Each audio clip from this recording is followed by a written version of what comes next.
ఈ దావీదుకు ఏరుడు నేనే చిగురుడు నేనే అన్నప్పుడు దావీదు యొక్క స్థయం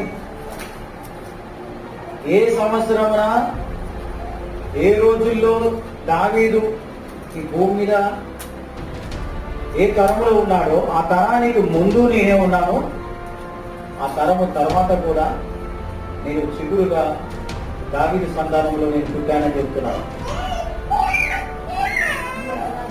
మరి దావీదుకు వేరు ఎట్లయినా ఆయన అయినాడంటే ఆ దావీదును పుట్టించిన సృష్టికర్తనే ఆయన కాబట్టి దావీదు యొక్క వేరు కూడా ఆయన అయి ఉన్నాడు.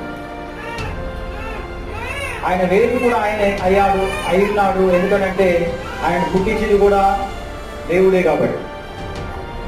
అదే ఒకసారి శాస్త్రులు పరిచయులు అందరూ కూడా ఈ విషయం